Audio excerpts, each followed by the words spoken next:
गुंदनी रियासत हरियाणा के कस्बा गोबंदपुरा के अछूत रंबू के यहाँ पैदा हुई। उसी तरह जैसे गरीबों के बच्चे खामोशी से पैदा हो जाते हैं। रात गए जब रंबू चर्च के नशे में धुत देवरी में पड़ा था और असीली के दर्द उठा। घर में और कोई नहीं था और शदीद तकलीफ के आलम में उसने रंबू को झंझोड़ कर उठाने की कोशिश की, लेकिन रंबू तो उस वक्त अंदर सभा में बैठा दम लगा रहा था।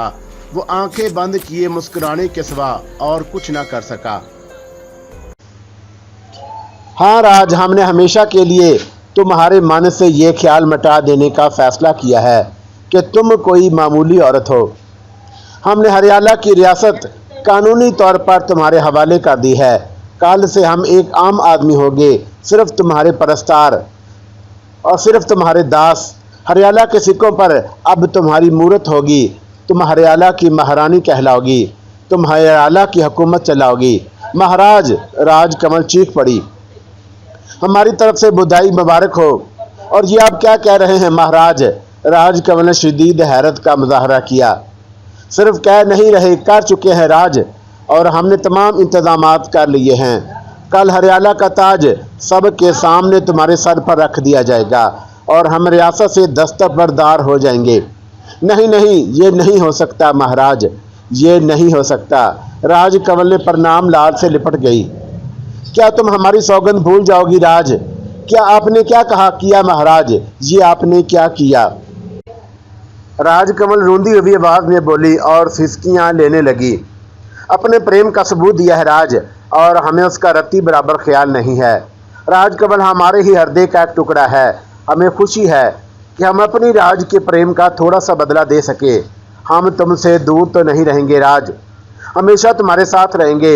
हमारे मशवरे तुम्हारे साथ शामिल होंगे। हम अपनी राज के प्रेम का थोड़ा सा बदला दे सके तो हम तुमसे दूर तो नहीं रहेंगे राज, हम हमेशा तुम्हारे साथ रहेंगे।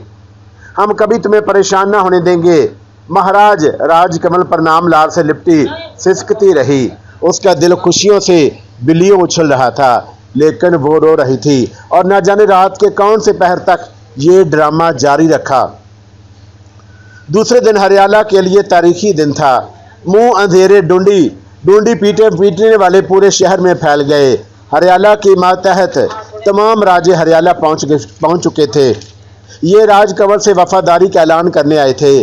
डूंडी पीटने वाले एक अहम ऐलान की इतला दे रहे थे।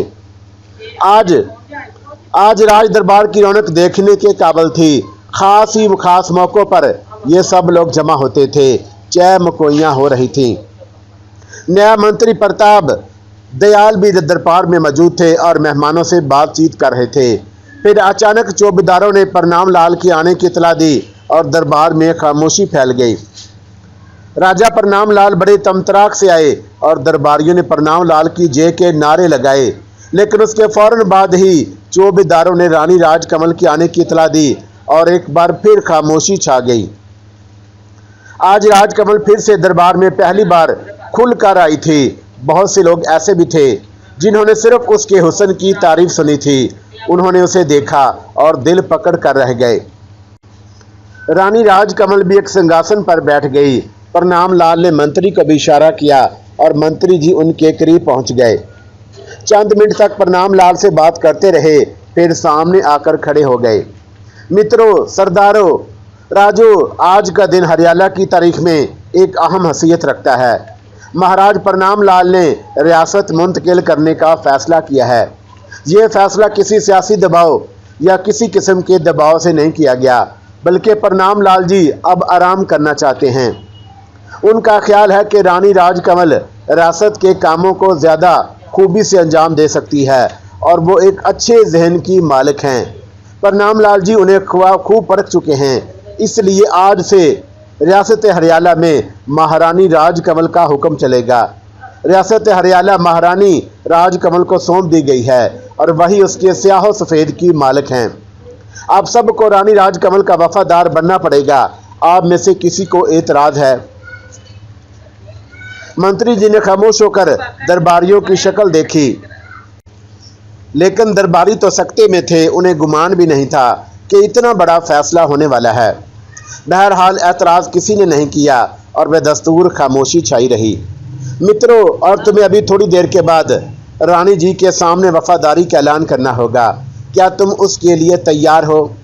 हाँ, हम तैयार हैं, एक आवाज़ उभरी। हम तैयार हैं। महाराजा ने यह फैसला सोच समझ कर किया होगा।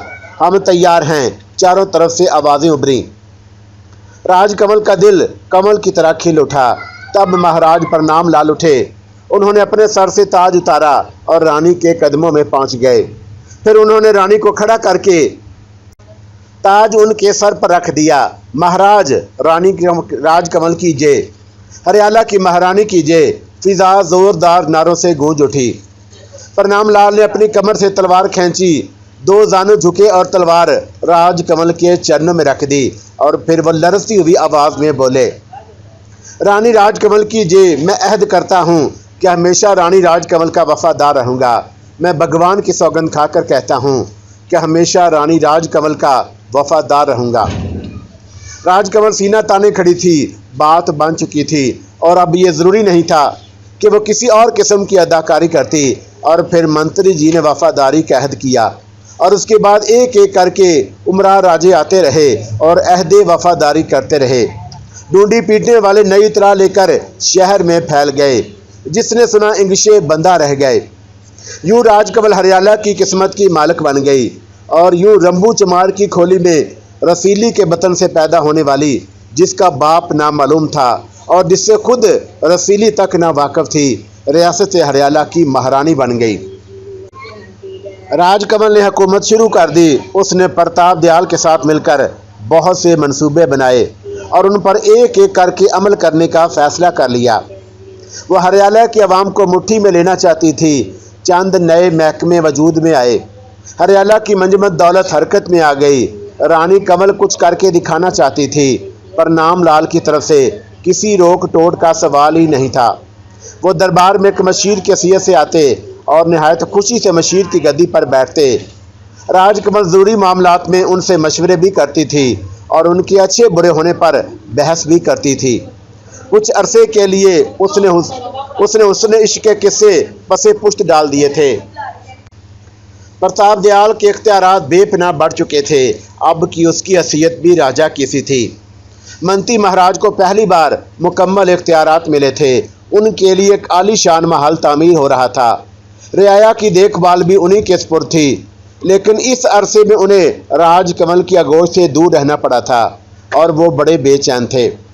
फिर जब हरियाला के लिए राजकमल ने काम शुरू किया तो हरियाला की आवाम ने खलूस दिल से रानी राजकमल को बधाई दी। किसानों पर बोझ कम दिया गया और वो ज़्यादा मेहनत से काम करने लगे। ज़रूरतमंदों को कर्जे दिए जाने लगे। ये काम सिर्फ हरियाला में नहीं हो रहा था, बल्कि कुर्ब जवार के इलाके भी तरक्की कर रहे थे। शाही खजाने खुल गए थे और आवाम की भलाई के लिए हर काम हो रहा था। नतीजा ये हुआ कि 6 माह में हर तरफ रानी राजकमल का तोती बोलने लगा। रियासत के अहदेदारों को किसी पर जुल्म करने की इजाज़त नहीं थी। हर मुल्की को दरबार में आकर अपनी बफ्ता सुनाने की इजाज़त थी। कोई सवाल नाकाम नहीं जाता था। बहुत से नए कानून बनाए गए थे। अवाम बेहद खुश थे और उनकी खुशी से प्रणाम लाल भी बेहद खुश थे। बज़ाहिर राजकमल की मोहब्बत में बेहद इजाफा हो गया था और वह प्रणाम लाल की पूजा करती थी। और प्रणाम लाल को आज तक ये एहसास नहीं हुआ था कि उन्होंने राजगद्दी राजकमल के हवाले करके कोई गलती की है, बल्कि वो उसके कामों से खुश थे और चारों तरफ रानी राजकमल के नाम की जय जयकार हो रही थी। लेकिन राजकमल का तरकश अभी खाली नहीं हुआ था। अभी तो बहुत से अहम काम करने थे। ग्रंथु महाराज भी ऐश कर रहे थे और ऊपा के तो हवासी ठिकाने नहीं थे। उसके लिए भी नया महल तामीर हुआ। यही लोग तो राजकमल के खास थे। हाँ, प्रताप दयाल कुछ बेचैन था। उस अरसे में उसे एक बार भी राजकमल का कुर्ब नहीं मिला था और वो राजकमल को चाहता था। वो उसकी पसंदीदा औरत थी। लेकिन ये उस वक़्त की बात है जब वो बिज़ाते खुद कुछ न था। अब खुद उसके महल में सैकड़ों दासियाँ थी, एक से एक हसीन, और वह साबे इख्तियार था। चुनाचा उसने भी प्रबंध पर निकालने शुरू कर दिए। लेकिन निहायत एहतियात से शर्मिला उसकी पहली मंजूर नज़र थी। एक हसीन दासी जिस पर प्रताप दयाल की नज़र पड़ी तो वह चौंक पड़ा और उसने एक शाम शर्मिला को अपनी खिलवत में बुला लिया। प्रोग्राम इस तरह बनाया गया था कि किसी को कानों कान खबर ना हुई और शर्मिला कांपती लहजाती उसकी खिलवत में पहुंच गई। क्या नाम है तुम्हारा? शर्मिला शर्माई हुई आवाज़ सुनाई दी। और यहाँ तुम्हें कोई तकलीफ तो नहीं? नहीं महाराज। सुनो शर्मिला, हम तुम्हें पसंद करने लगे हैं, हम तुमसे प्रेम करने लगे हैं। हमने साफ दिल से तुम्हें बता दिया, अगर तुम्हारा मन चाहे तो हमारा प्रेम स्वीकार कर लो और अगर मन ना चाहे तो हमसे साफ कह दो। हम तुम्हें मजबूर नहीं करेंगे, ना ही तुम्हारे खिलाफ कोई कार्रवाई करेंगे। तुम जैसे रह रही हो रहती चली आओगी। शर्मिला ने निगाहें उठाकर उस खूबरू नौजवान को देखा जो साबे इख्तियार था, लेकिन जो कितना साफ दिल और नेक था, और उसकी मां ने उसे कबूल कर लिया। मैं आपकी दासी हूँ महाराज, उसने शर्माए हुए अंदाज में कहा। दासी नहीं प्रेमिका, लेकिन इस वक्त जब तुम्हें इनकार ना हो। महाराज, शर्मिला प्रताप दयाल के कदमों से लिपट गई। उसका मतलब है कि तुमने हमारा प्रेम स्वीकार कर लिया है। प्रताप ने उसे शानों से पकड़ कर उठाते हुए कहा और उसके हाथ शर्मिला के गुदाज और चिकने शानों से फिसल गए। तब उसे एहसास हुआ कि कमीशन बेशक हसीन है, शर्मिला के सामने उसका हुस्न कुछ भी नहीं, लेकिन वो भी सिर्फ एक औरत है, एक महारानी किस्म की औरत जो दूसरों पर हुक्म चलाती है, जिसके अंदाज में दिलेरी तो होती है लेकिन खुद सरी लिए हुए, और ये खुद सरी मुकाबल को महबूब रखती है और वो खुल नहीं सकता जिससे खुद उसकी फितरत की तकमील नहीं होती।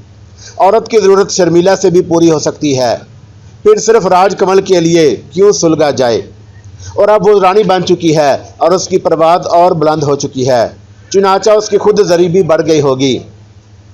खुद उसकी हैसियत भी अब किसी से कम नहीं है और वो महामंत्री है। ठीक है, ये सब कुछ कमीशन की मोहब्बत का अतिया है, लेकिन उसने कुछ और सहूलतें भी तो दी हैं, उनसे क्यों ना फ़ायदा उठाया जाए।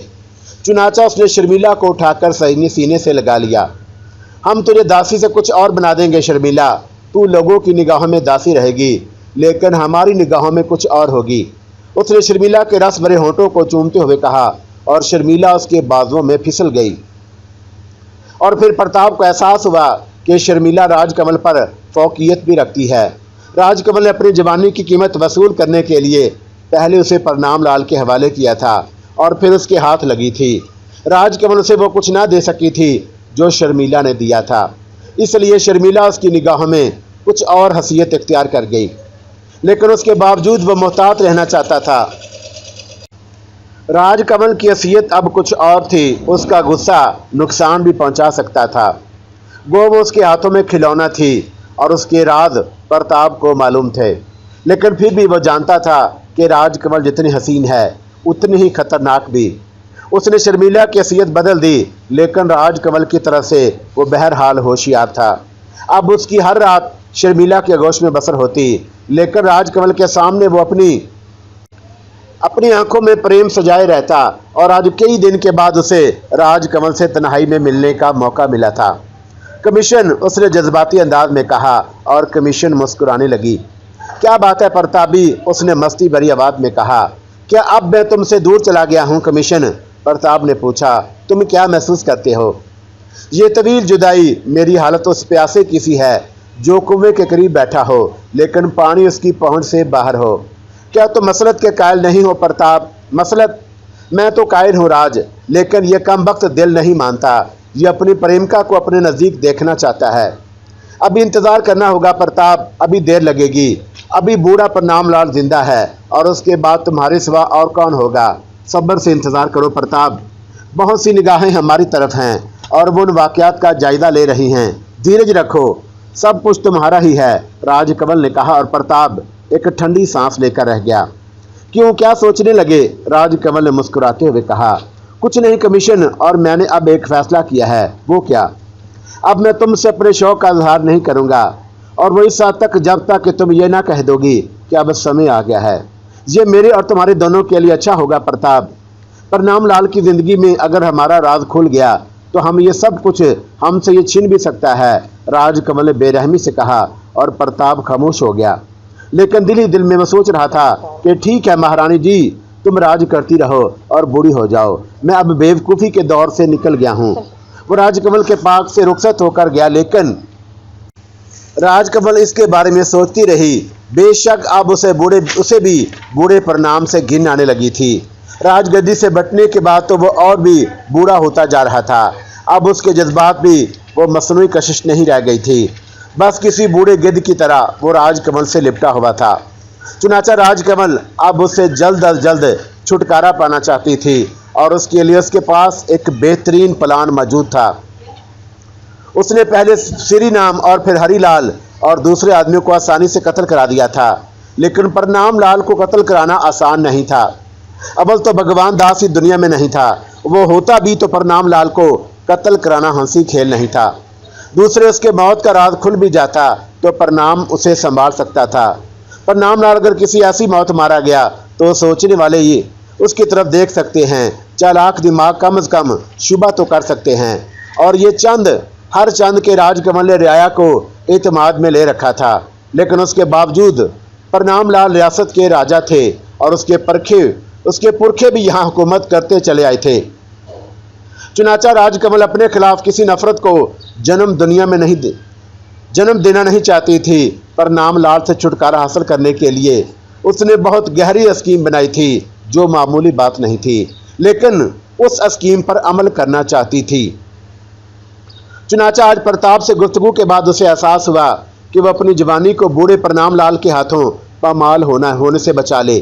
जल्दी से जल्दी उस बूढ़े कवे से पीछा छुड़ाया जाए, प्रताप की गर्म आगोश आसानी से हासिल हो जाए। और बिलखुर्द उसके बाद उसने एक दासी के हाथ रूपा को, और थोड़ी देर में रूपा उसके पास पहुंच गई।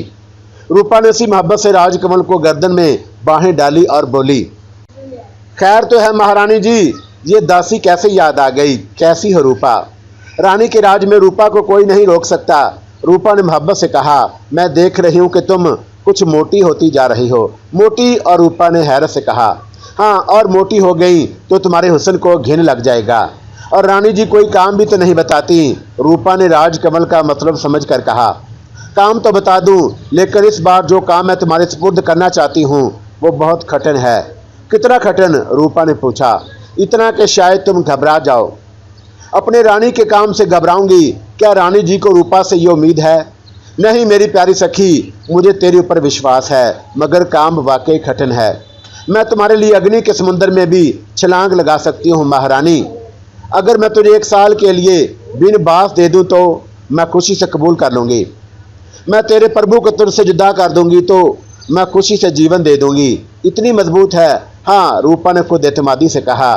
फिर से खुद को टटोल लिया महारानी, तुम कह कर तो देखो, रूपा ने कहा। और राजकमल कुछ सोचने लगी। फिर उसने धीमे लहजे में रूपा को अपनी स्कीम सुनाई और रूपा के चेहरे के रंग बदलते रहे। कभी उसके चेहरे पर दर्दी खंड जाती और कभी वह मुतमिन होकर गर्दन हिलाने लगती। सोच ले रूपा, और ये काम ऐसा नहीं है जैसा कि तू आज तक अंजाम देती आई है। मैं तैयार हूँ रानी, रूपा ने एक अदम से कहा। प्रभु तैयार हो जाएगा। कैसे नहीं तैयार होगा? वो मेरे इशारे से बाहर हो सकता है, रूपा ने खुद एतमादी से कहा। तो फिर मैं तैयारियां कराऊं? फौरन महारानी, रूपा तैयार है, रूपा ने कहा। और राजकमल ने उस वफादार लड़की को गले से लगा लिया। तहद्दे निगाह वीरान पहाड़ियां फैली हुई थी। चलचलाती धूप में परिंदों तक ने छांव में बसेरा ले लिया था, लेकिन वो दोनों चले जा रहे थे। बुरे अहवाल, चेहरे धूप में अटे हुए, पैरों में आबले पड़े हुए थे, जुबान प्यान से खुशक। ऐसा कठिन इम्तिहान पहले किसी ने ना लिया होगा। रूपा, प्रभु ने लड़खड़ाते कदमों को संभालते हुए डूबी आवाज में कहा। और रूपा उसे देखने लगी। क्या बात है प्रभु? उसने खुश्क होंठों को खुश्क जुबान से तर करने की नाकाम कोशिश करते हुए कहा। अब नहीं चला जाता रूपा, अब तो। प्रभु ने जुमला पूरा करने में भी नकाहत महसूस की। तो तुम मर्द हो प्रभु, और मुझे देखो, मैं औरत हूँ, मगर अभी मेरे अंदर हिम्मत है। हम मंजिल के करीब हैं प्रभु, और थोड़ी सी हिम्मत और करो, बस थोड़ी सी। तुम्हारा ख्याल मुझे और मारे डाल रहा है रूपा, और तुम्हारा रूप को गहन लग रहा है। मेरी चिंता मत करो प्रभु, मैं ठीक हूँ। रानी ने हमारे ऊपर बहुत बड़ा भरोसा किया है, हमें यह काम करना ही होगा। और प्रभु खामोश हो गया, लेकिन उसकी आंखें बता रही थी कि वो बेजान हो चुका है और अब उसमें मजीद हिम्मत नहीं थी। यूं भी वो एक दुबला पुतला हांका छरीरा जवान था। फिर वो काफ़ी देर तक चलते रहे और फिर अचानक प्रभु गिर पड़ा।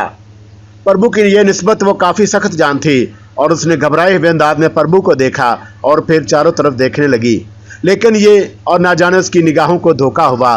दर हकीकत कुछ घोड़े सवार उस तरफ आ रहे थे और वो भी यकीनन वो घोड़ों के टापों की आवाज़ थी। उसकी किस्मत जाग गई थी। आने वाले द्वारका की तरफ से आ ही रहे थे और वो दूर खड़े होकर ज़ोर ज़ोर से चीखने लगी। ऐसी बुरी हालत के बावजूद वो अपना काम करने के लिए तैयार हो गई। 8 घोड़े सवार चंद साथ के बाद उसके पास पहुंचे और घोड़ों से उतर पड़े।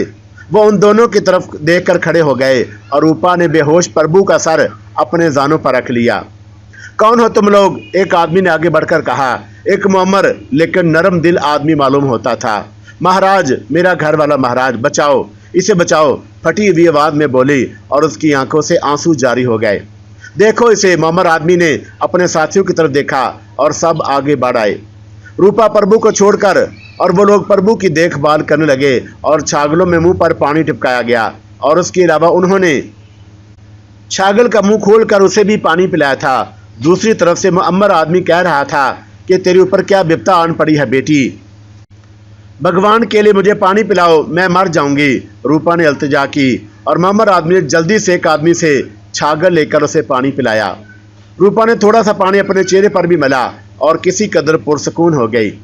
दुखियारी हूँ महाराज, हरियाला के राजा की सताई हुई हूँ, भगवान के लिए मेरी मदद करो, मेरे घर वाले को बचा लो। तुम्हारा तलक हरियाला से है? मुअम्मर आदमी ने चौंक कर पूछा। हाँ महाराज। तब हम तुम्हारी कोई मदद नहीं कर सकते। हरियाला के एक आदमी से हमारी दुश्मनी है, मगर मैं तो वहाँ से निकाली गई हूँ महाराज, और मुझे दुखियारी के लिए तो कोई जगह नहीं है। रूपा ने रोते हुए कहा। तुम जानती हो कि उस तरफ कौन सी रियासत है? मैं कुछ नहीं जानती महाराज, मेरी तो विपता ही अनोखी है। रूपा बदस्तूर रोते हुए बोली। खैर, तुम्हारी हालत खराब है, मैं तुम पर रहम खाकर तुम्हें साथ ले चलता हूँ, लेकिन तुम्हें फौरन ये जगह छोड़नी होगी। मेरे घर वाले को बचा लो महाराज, फिर तुम जो कहोगे करूँगी। वो ठीक हो जाएगा तो मैं कहीं और चली जाऊँगी, रूपा ने आर्जी से कहा और मुअम्मर आदमी ने गर्दन हिला दी। फिर उसने अपने आदमियों को इशारा किया और वो बेहोश प्रभु को घोड़े पर डाल लिया गया और रूपा को खुद उमर आदमी ने अपने पीछे बिठा लिया और फिर वो उसी तरफ चल पड़े जिधर से आए थे। थोड़ी देर के बाद वो द्वारका की सरहदी चौकी में दाखिल हो गए जहां उनकी क़यामगाह थी और प्रभु को एक बिस्तर में लिटा दिया गया और उसे कुछ दवाएं दी गई। रूपा को भी पीने के लिए दूध दिया गया और दोनों की हालत दुरुस्त हो गई। मेरा नाम ठाकर ध्यानचंद है, द्वारका और हरियाला की सरहद पर निगरानी करने वालों का अफसर हूँ और मुझे अपने बारे में सब कुछ बता लड़की। महाराज आसूचंद हरियाला वालों को पसंद नहीं करते। वो मुझे इस बात की सज़ा भी दे सकते हैं कि मैंने द्वारका के किसी मिनश की मदद क्यों की। ये द्वारका है महाराज? रूपा ने पूछा। हाँ, ध्यानचंद ने अपने उसे घूरते हुए कहा। रानी रतन कौर कामिका, रूपा अजीब से अंदाज में बोली, और उसका नाम लेकर हमारा मन मत दुखा लड़की। आह महाराज, मेरे ऊपर विपता रानी की वजह से तो बड़ी है। हाय, मैं मजलूम रतन कौर की दासी हूँ। रतन कौर मुझे तैन तारा कहती थी। रूपा फूट फूट कर रो पड़ी। तू तो रानी बिटिया की दासी है? ध्यानचंद चौंक कर बोले। हाँ महाराज, रानी जी पर होने वाले मजालम की आंखों देखी गवाह। मेरे ऊपर क्या क्या जुल्म न तोड़े गए, सिर्फ इसलिए कि मुझे सब कुछ मालूम था। मैं सब कुछ जानती थी। मेरा जीवन नरक बन गया, पर जिंदगी थी जो मैं अपने घर वाले को लेकर निकलने में कामयाब हो गई। रूपा ने बदस्तूर रोते हुए कहा। तब तो तू महाराज आसूचंद के काम की लड़की है। महाराज तुझसे मिलना पसंद करेंगे, तू चिंता ना कर बेटी, हम तेरी पूरी सहायता करेंगे। हम तुझे महाराज के चरणों में पहुंचा देंगे। तुम्हारी बड़ी कृपा होगी महाराज।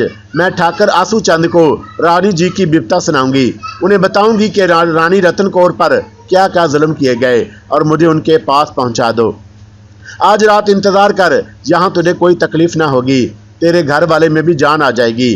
कल तुझे रवाना कर दिया जाएगा। ध्यानचंद ने तसल्ली दी और रूपा मान गई और उसकी स्कीम का पहला मरहला मुकम्मल हो गया था। ध्यानचंद ने खुद उसे आंसूचंद के महल में पहुंचाया। द्वारका के राजा आंसूचंद का महल हरियाला जैसा खूबसूरत तो नहीं था, बहरहाल वो भी राजमहल था। प्रभु और रूपा को एक कमरे में पहुंचा दिया गया। हालांकि राज दरबार का दिन था, लेकिन ध्यानचंद ने जिस अंदाज में रूपा के बारे में बताया, उसे सुनकर आंसू चंद ने फौरी तौर पर दरबार मुलतवी कर दिया। उसने रूपा और प्रभु को अपनी प्राइवेट निशस्तगाह में तलब कर लिया गया, जहां उसका नौजवान बेटा जे तलक भी मौजूद था। गोंदनी की तरबियत याफ्ता रूपा इत्मीनान से अंदर दाखिल हो गई। वो अपना काम सही तौर से अंजाम देने के लिए तैयार थी। निशस्तगाह में उसकी पहली निगाह जे तिलक पर पड़ी और जे तिलक को देखकर वो दंग रह गई। जे तिलक 6 फुट लंबा बांका जवान था और उसका चौड़ा सीना, मदबरी आंखें हर नारी का दिल मोह लेने के लिए काफ़ी थी। उसके चेहरे पर रतन कौर की झलक भी मारती थी। बहरहाल उसके सामने बड़े बड़े बांके माथ थे। रूपा उसको देखती रह गई। प्रभु और खुद राजकमल का महबूब प्रताप तो उसके चरणों की धूल भी नहीं था। उस सचीले जवान की बात ही निराली थी। बहरहाल वह बहुत जल्द संभल गई। उसे अपना काम याद आ गया था। आंसू चंद उसे गौर से देख रहा था। रूपा की आंखों से आंसू छलक पड़े। क्या नाम है तेरा पुत्री? आंसू चंद ने रोबदार आवाज में पूछा। मेरा नाम प्रीतमा है महाराज, और ये मेरा घर वाला केशु है, रूपा ने बताया। बैठ जा। और क्या तू हरियाला से आई है? आंसू चंद ने कहा, और रूपा प्रभु के साथ नीचे कालीन पर बैठ गई। पहले मैं वहीं रहती थी महाराज। तो तू हमारी रतन कौर की दासी थी। रतन रानी मुझे अपनी सखी कहती थी, रूपा ने एक सिसकी लेकर कहा। हम भी तुझे अपनी बेटी समान समझते हैं, मगर तेरी ये हालत कैसे हो गई?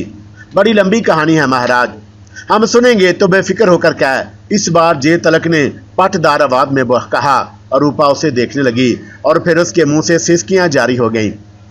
क्या महाराज रतन रानी के भाई हैं? उसने पूछा। हाँ, तू कैसे पहचान गई? मेरी रतन रानी की शक्ल उनसे मिलती जुलती है, रूपा ने आंसू बहाते हुए कहा। और आंसू चंद की आंखों के साथ जे तलक की आंखें भी नम हो गईं। हमें उसकी पाबंदार प्रीतमा, जे तलक ने भारी आवाज में कहा और रूपा ने गर्दन झुका ली। हमारी रतन की मौत के बारे में तू क्या जानती है? बिल आखिर जे तलक ने कहा। पहले ये बता बेटी कि तेरे साथ बुरा सलूक क्यों हुआ? आंसू चंद ने पूछा। रतन रानी मर गई महाराज, और मैं महल की दासी थी। मुझे रानी भानुमति के हवाले करने की कोशिश की गई, मगर मैं रतन रानी को कैसे भूल सकती थी, और ना ही उनके सिवा किसी की दासी बनना चाहती थी। मैंने महल छोड़ दिया और साफ साफ मना कर दिया कि मैं किसी और की दासी नहीं बनूंगी, और मैं अपने घर वाले के साथ महल से निकल आई। लेकिन किसी दिन महाराज प्रणाम लाल को भिनक मिल गई कि मैं रतन रानी की मौत की हकीकत जानती हूँ। बस मुझे जल्लादों के हवाले कर दिया गया। उन्हें हुक्म मिला था कि मुझे जंगल में ले जाकर मार डालें, मगर जल्लादों में से एक को मेरे ऊपर रहम आ गया और उसने मुझसे कहा कि फौरन हरियाला से निकल जाऊं। उसी से मेरी जान बच गई। सो मैं चल पड़ी और महाराज और भाग मुझे यहाँ ले आए। रतन की मौत की क्या हकीकत है, जल्दी बता। जे तलक ने मुठियां भींचते हुए पूछा। मैं बता दूंगी महाराज, मगर मेरा पूरा कुंबा हरियाला में है। वहां पता चल गया तो मेरे माता पिता, बहन भाई सब को खत्म कर दिया जाएगा। महाराज तू बेफिक्र है और तेरा पता ना चल सकेगा। रानी रतन कौर को कत्ल किया गया था। क्यों? आखिर क्यों? महाराज का मन भर गया था। वो चालाकी से नई रानी के मन में घर करना चाहते थे। नई रानी कौन? राजकमल। ओहो, तो उस औरत की वजह से प्रणाम लाल ने मेरी बहन को कत्ल किया था, जे तलक ने मुठियां भींचते हुए कहा। हाँ महाराज, मगर बेचारी राजकमल बेकसूर थी, उसका कोई दोष नहीं था। उसे तो जब रानी रतन की मौत के बारे में मालूम हुआ तो उसने 3 दिन तक खाना नहीं खाया। वो बहुत मासूम है। ये सब चालाकी तो महाराज प्रणाम लाल की थी। वो अदक रानियों को खुश न रख सकते थे, इसलिए उन्होंने पहले रतन कौर और फिर भानुमति को मौत के घाट उतार दिया। ओहो, प्रणाम लाल, जालिम हत्यारे, जे तलक ने मुठियां भींचते हुए गर्जदार आवाज में कहा। अब बेचारी राजकमल का जीवन खतरे में है। महाराज प्रणाम लाल ने चालाकी से काम लेते हुए हरियाला की हुकूमत उसके हवाले कर दी है। किसी दिन खामोशी से वो उसे भी खत्म कर देंगे। आजकल एक नई लड़की पर डोरे डाल रहे हैं। पिताजी और मैं अपनी बहन का बदला जरूर लूंगा। अब आप मुझे नहीं रोक सकते। मैंने बहुत सब्र किया है पिताजी। मैं उस कन्या की जान भी बचाऊंगा। मैं प्रणाम लाल को ऐसा सबक दूंगा कि वो मरने के बाद भी याद रखेगी। धीरज रख जे तिलक, धीरज रख। मेरे मन में बदले की आग सुलग रही है, मगर हमें यह नहीं भूलना चाहिए कि द्वार का हरियाला से बहुत छोटा है। हम हरियाला से बहुत कमज़ोर हैं। हम उस पर चढ़ाई नहीं कर सकते। मैं हर ताकत से टकरा जाऊंगा पिताजी। मैं धीरज रखो तिलक, धीरज रखो। रतन बिटिया की विपता सुनकर हमारे मन में भी आग लग गई है। मगर हमें समझदारी से काम लेना होगा। हमें बहुत सोच समझकर कदम उठाना चाहिए। अगर आप हरियाला पर चढ़ाई नहीं करेंगे पिताजी तो फिर मुझे आज्ञा दें, मैं प्रणाम लाल से बदला लूंगा। मुझे आज्ञा दे पिताजी, वरना मैं आपके हुक्म मानने से भी इनकार कर दूंगा। कोई ऐसा कदम मत उठाओ मेरे सबूत और जिससे हमें नुकसान पहुंचे। हम सोच समझ कर कदम उठाना चाहते हैं। हम उस लड़की से पूरी मदद लेंगे, आंसू चंद ने कहा और फिर वो रूपा की तरफ मुंह करके बोली, प्रीतमा। महाराज, रूपा ने गर्दन झुकाकर जवाब दिया, क्या तू रतन कौर की सच्ची सखी है? अगर रतन रानी जिंदा हो तो मैं तो वही उस बात का जवाब देती हैं। महाराज, रूपा ने गर्दन झुकाकर कहा, और वैसे वो मन ही मन में हैरान थी और वही सब कुछ हो रहा था जो राजकमल ने बताया था, और ये राजकमल सचमुच जादूगरनी थी। तब फिर तुझे उसे वफादारी का सबूत देना होगा प्रीतमा। मैं तैयार हूं महाराज। तुझे जान जोखिम में डालकर हमारे लिए काम करना होगा। अगर रतन रानी का बदला लेने में मेरी जान भी चली जाए तो मुझे चिंता न होगी। आंसू चांद ने गर्दन हिलाते हुए कहा। फिर वो बोला, बस ठीक है बेटी, अब तू अपने घर वाले के साथ आराम कर और हम तो बहुत जल्द तुझे तकलीफ देंगे। रूपा ने गर्दन हिलाई और अपनी जगह से उठ गई। हमें हालात का पूरी तरह जायजा लेकर काम करना होगा। जे तिलक, तू क्या समझता है कि हमारे सीने पर रतन कौर के साथ होने वाले अन्याय का दाग नहीं है? आंसू चंद ने जे तिलक को घूरते हुए कहा। मगर मैं अपने मन की आग को मसलत के पानी से ठंडा नहीं कर सकता महाराज। मैं प्रणाम लाल का खून पी लेना चाहता हूँ, जे तिलक ने दांत पीसते हुए कहा। मैं भी यही चाहता हूँ मेरे बच्चे, लेकिन हमें हालात को भी सामने रखना होगा। हमारी फौजें अभी इतनी ताकतवर नहीं हैं कि हरियाला की फौजों का मुकाबला कर सकें। अगर हमें हरियाला से जंग करनी है तो हमें उसके लिए ज़बरदस्त तैयारियां करनी होंगी। मैं बर्दाश्त नहीं कर सकता महाराज, मैं सब्र नहीं कर सकता, जे तिलक ने गर्दन हिलाते हुए कहा। हम भी सब्र नहीं कर सके, इसलिए हमने एक दूसरी तरकीब सोची है। तुझे मालूम हो चुका है कि अब हरियाला पर प्रणाम लाल की नहीं, उसकी चहेती रानी की हुकूमत है। प्रीतमा ने बताया है कि वो हमारे रतन कौर से प्रेम करती है और हमें उससे शिकायत नहीं। अगर वो रानी बन गई है तो वही रहेगी। हम तो सिर्फ प्रणाम लाल को कुत्ते की मौत मार देंगे। मगर कैसे पिताजी, मुझे बताइए। प्रीतमा की मदद से। प्रीतमा? वो हमारी क्या मदद कर सकेगी? अगर वो रतन कौर की सच्ची सखी है तो ज़रूर हमारी मदद करेगी। हम एक बार फिर उसे हरियाला भेजेंगे और वो चालाकी से किसी तरह राजकमल को तैयार करेगी और प्रणाम लाल को शिकार खेलने के लिए सरहदी जंगलात में ले आए, और उन जंगलात में वहां तू बहादुरों के साथ छुपा हुआ होगा और फिर प्रणाम लाल उससे वापस ना जा सकेगा। ओह, मगर क्या प्रीतमा ये काम कर सकेगी महाराज? उसे करना होगा, ज़रूर करना होगा। अगर वह इस पर तैयार ना हुई तो फिर कुछ और सोचेंगे। मगर मैं जालिम प्रणाम लाल को धोखे से नहीं मारना चाहता, उससे अपनी बहन का बदला लूँगा। शिकार खेल उसके साथ फौज नहीं आएगी। उसके जितने आदमी होंगे तू भी उतने ही आदमियों को लेकर उस पर हमला करना, मुकाबले की दावत देना और फिर उसे हलाक कर देना। जे तिलक किसी सोच में गुम हो गया और फिर उसने गर्दन हिलाते हुए कहा, ठीक है महाराज, लेकिन ये काम प्रीतमा की कामयाबी से हो सकता है। अगर वो नाकाम हो गई तो फिर कुछ और सोचेंगे। जे तिलक, हमें चालाकी से काम लेना होगा। मैं तैयार हूँ महाराज, लेकिन प्रीतमा का जीवन भी खतरे में पड़ जाएगा, जे तिलक ने कहा। बहुत से जीवन खतरे में होंगे, लेकिन रतन कौर का बदला जरूर लिया जाएगा, आंसू चंद ने गुराते हुए कहा, और जे तिलक खामोश हो गया। आपने मुझे बेटी कहा है महाराज। रतन कौर मुझे बहन समान समझती थी। मैं और मेरा घरवाला आप पर जीवन वारने के लिए तैयार हैं। मैं हरियाला वापस जाऊंगी, लेकिन आपके आदमी सरहदों की दूसरी तरफ कैसे जाएंगे? ये हमारे ऊपर छोड़ दो प्रीतमा।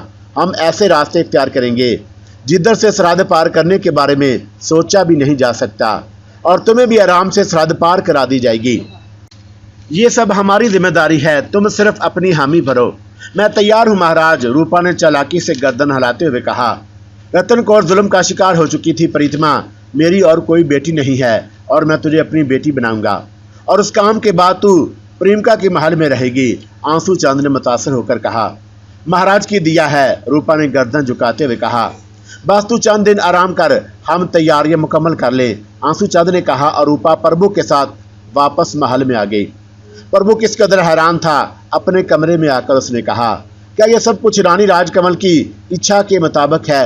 हाँ प्रभु, रानी राजकमल तो मानो जादूगरनी है और उसने सब कुछ सोचा था जो ये लोग कर रहे हैं, और मैं तो हैरान हूँ। मगर हम कब तक घटना में पड़े रहेंगे? तुम इसे घटना कहते हो प्रभु? क्या रानी राजकमल ने हमारे ऊपर एहसानात नहीं किए? क्या उसने हमें नाली के कीचड़ से उठाकर महल में नहीं रख दिया? और अगर उसके कानों में ये बात पहुंचेगी तो वो क्या सोचेगी? अरे पगले, हमें तो उसके चरण धो धोकर पीने चाहिए, और वो अगर मदद ना करती तो हम कभी एक ना होते। अरे तू वो कहाँ सुन रही है, मैं तो बस यूं ही परेशान हो रहा था, प्रभु ने घबराए हुए अंदाज में कहा, और रूपा हंसने लगी। तू बड़ा भोला है, बड़ी जल्दी घबरा जाए है, और ये सोच कि हम रानी के लिए काम कर रहे हैं, अपनी रानी के लिए, और जब तू मेरे साथ है तो मुझे कैसी घबराहट, प्रभु ने कहा, और रूपा की कमर में हाथ डालकर खुद से चिमटाते हुए कहा, और फिर बोला, मगर इस काम से फारग होते ही हम रानी से क्या कहेंगे और कि वो हमारे फेरे करा दे।